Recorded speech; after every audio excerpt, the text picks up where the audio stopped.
fear doesn't go away. The warrior and the artist live by the same code of necessity, which dictates that the battle must be fought anew every day. Steven Pressfield. Have you ever sat there paralyzed in front of the blank page or canvas, unable to start with a new drawing or painting? You have a deep desire inside to create. You have all of your tools with you, but somehow you just can't get yourself to begin. Sometimes this stuckness is accompanied by a deep feeling of anxiety or dread. Other times, you can even hear a voice within you saying things like, "Psh, who are you kidding? You're not going to be able to create good art. Who do you even think you are spending money on these art supplies? You don't have it in you." The pristine surface is not only intimidating, but it seems to be mocking you. We could be struggling to get started with an art piece because of many different reasons, and 99.9% of the time, they all have a practical solution, but we sometimes don't see that solution because we're so in our own heads.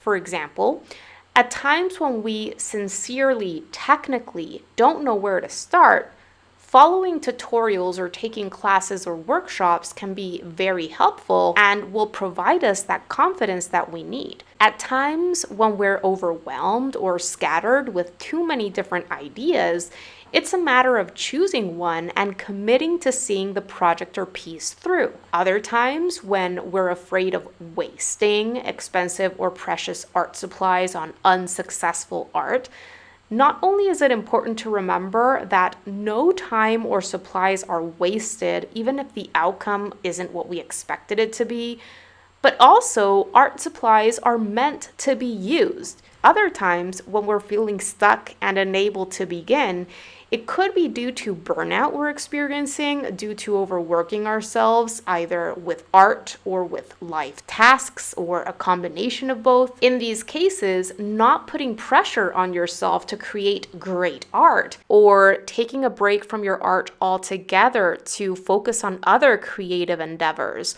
or simply taking a break from your usual medium or subject is something that could be very helpful.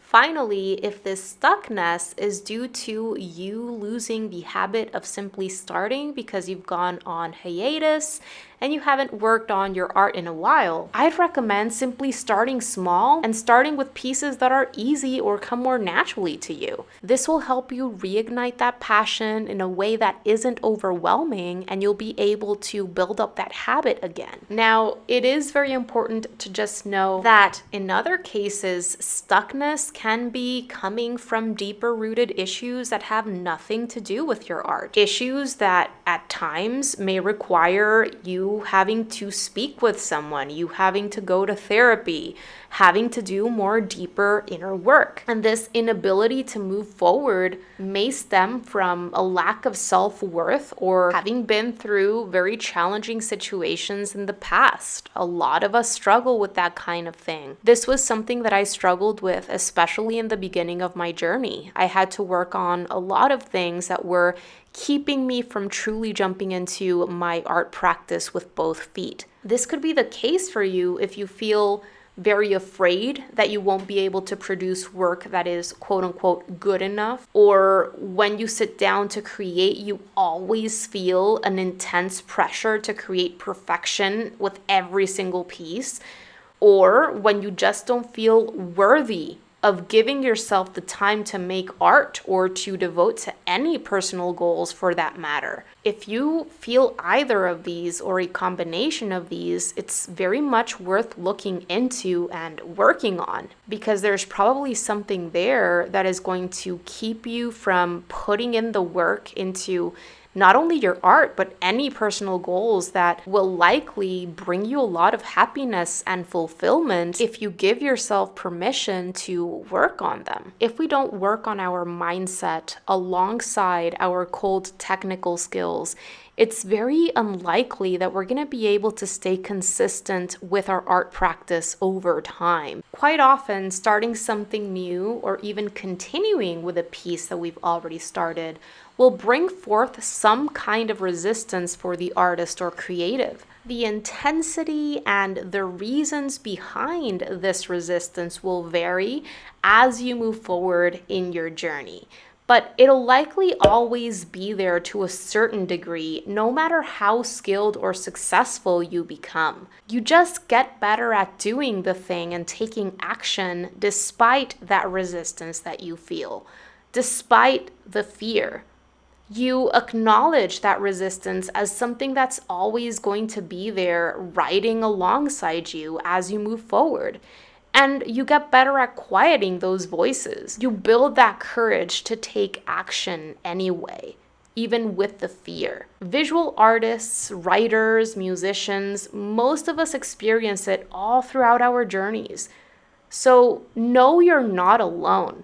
And it doesn't mean you shouldn't keep pursuing art. On the contrary, the intense fear and self-doubt are actually signs that this path means a lot to you and that it's 100% worth pursuing, because if you do, it'll eventually lead to deep fulfillment and happiness and a greater positive impact on those around you. Understanding this resistance that artists and creatives feel is key in order to move past it faster and not allow it to hinder your momentum in the future. In his book, The War of Art, Steven Pressfield explains resistance as anything that stops you from taking creative action, including inner fears, procrastination, and self-doubt. He also states that resistance comes from inside ourselves, not from external factors, and that it's the main reason why so many of us don't achieve our dreams. It's the little voice inside your head that says you aren't good enough, strong enough, motivated, or worthy enough to start. And what's super interesting and kind of ironic is that resistance will come up more strongly if the action is connected to something that really matters to us. In other words, when we attempt to reach a higher version of ourselves in our areas of passion, this is when resistance is strongest. Why? Because we fear there is more to lose. Our love for that thing amplifies our fear. However, fear is nothing but a construct of our own mind. If you've ever heard that quote that says, "Fear is a liar," it's so true. In reality, we have a lot more to lose by not pursuing our passions. In his book, Pressfield shares that resistance is activated by fear, and that it becomes stronger every time we allow it to keep us from doing the thing, from taking action. On the other hand, resistance and those voices become weaker and weaker every time we do take action despite that fear. So having said all that, I am now moving on to sharing some practical tips with you that will help you continue taking action on a consistent basis, especially if you're struggling with fear of the blank page or canvas. Getting right into the first tip, and this one is meet yourself where you're at. Whenever you'll be starting a new drawing or painting, always consider your current skill level and even your daily stress levels. Avoid taking on challenging pieces that require super high skill levels and understanding of topics that you haven't started with yet, and instead, think of breaking down these compositions that you want to become good at into topics and techniques that you can learn about and practice in isolation via smaller studies.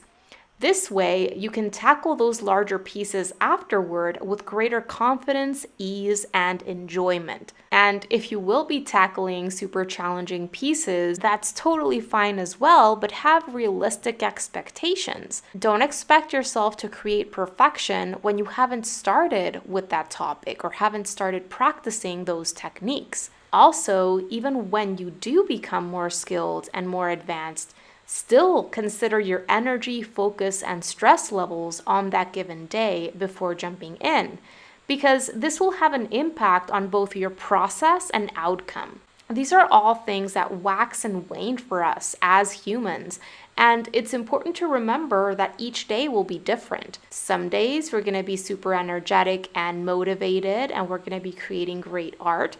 And other times we're going to be less motivated and we're going to have less of an ability to focus and we're going to be struggling much more along the way. I'd highly recommend checking out my video on the Goldilocks zone if you haven't already. Tip number 2, establish a specific objective. When we have too many ideas floating around in our heads, we oftentimes end up not doing anything at all or making very shallow progress in a variety of different things instead of deeper progress with just a few. With so much inspiration and so many available resources thrown in our faces all day long, it can definitely be difficult to choose what to work on. It can be overwhelming even. So many things inspire us as creatives, but really developing your skills with anything requires a certain level of commitment and focus, at least for a certain period of time. And if you don't choose a specific direction to work toward, then you're going to end up not getting anywhere. If you don't have any specific long-term goals that you can break down into smaller objectives, something you can do is take on month-long art challenges or take up a new art course. Both of these are great ways that you can start training yourself to focus on specific projects for a short period of time. Tip number 3, practice timed exercises. It's incredibly important to make time for smaller sketches, explorations, and play, alongside more time-intensive pieces that you may decide to work on. Timed sketches and paintings allow you to develop skills that longer, more polished pieces don't, such as synthesizing what you're seeing in order to get what matters down on paper faster, developing more confident and expressive lines and marks, and even learning to embrace imperfection and call something done in order to move on to the next thing. Oftentimes, in the beginning, I recommend students prioritize quantity over quality, especially when they're building up those basic skills and just a method for working, for getting things done. This is because through focusing on quantity over quality, they are able to train themselves to start something from scratch over and over. They're able to focus on a specific objective and they practice seeing something through to completion over and over and over again. Instead of spending hours on one single process, they now have 10 or 15 smaller pieces that they build up from scratch. Later on, after they've developed those basic skills more fully, they can prioritize quality over quantity. By working on smaller, quicker pieces, they're able to let things go more easily because not as much is hanging on that piece. I'll be leaving a link for you down below where I explain about my timed sketch exercise process much more. Tip number 4, make your page or canvas less blank. The blankness of that surface can be intimidating in and of itself. And sometimes simply staining the paper or canvas with a color you love or getting lines or marks down on paper can help you move forward with more ease. By having some color or some marks or texture on paper, it can feel like there's something to work with or build upon as opposed to having nothing there at all. If you're working in a sketchbook, for example, you could set aside a day in which you're going to be preparing several pages at once so that you can have those ready to go later when you have specific studies to work on. Tip number 5, if super high quality, expensive art materials are the problem, don't buy them. The fact of the matter is that you don't need super high quality anything to start building up your art skills. And also, having the best art supplies is not going to make you the best artist. You can start building up essential skills such as your observation, your hand-eye coordination, and an understanding of essential art fundamentals such as 3D form, perspective, and light behavior with very basic, inexpensive supplies. I know what it's like to buy an expensive, beautiful sketchbook and to be too scared to draw or paint in it because I want every single page in that beautiful sketchbook to be perfect and I don't want to ruin that sketchbook. However, remember that art supplies are meant to be used. They want to be used. If you often feel that you're going to be wasting those precious, expensive art supplies, then consider buying cheaper art supplies. Supplies that you're not going to feel bad about using, that are actually going to help you stay consistent, which is so incredibly important. And finally, tip number 6 is reward yourself for seeing projects through. Listen, starting something from scratch and seeing it through to completion, whether it's a larger piece or even a smaller one we create in our sketchbooks, is no easy task. It deserves to be celebrated.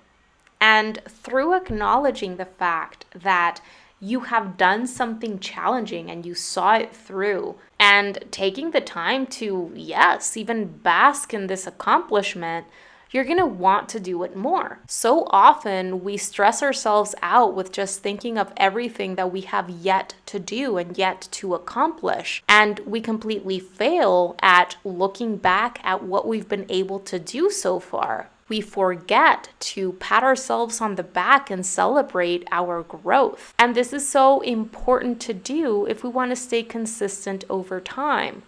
So every time you fill up a sketchbook page, every time you complete a new painting, every time you complete a new course or followed along with a class, take a moment at least to reward yourself for A, having the courage to get started, and B, having the focus and determination to see the piece through. And also, of course, for taking that step toward achieving your goals. And you can even treat yourself to something you enjoy, a little yummy snack, or going out for a walk outdoors, or spending some time petting your cat or your dog, or sharing what you learned with a loved one. Anything that would bring you joy, anything at all, this would be a form of positive reinforcement, which would make you want to practice more. All right, you guys, that is going to do it for today's video. I really hope that you enjoyed it and that you found it helpful. And if you did, pretty please make sure to give this video a thumbs up, because it really helps support the work that I am doing here on YouTube and helps others get to know about my channel. Thank you so much for watching today. Don't forget to subscribe and click on that little bell so that you can be notified of when I share my new videos, which happens every single week. Have a beautiful rest of the day and see you soon. Bye guys.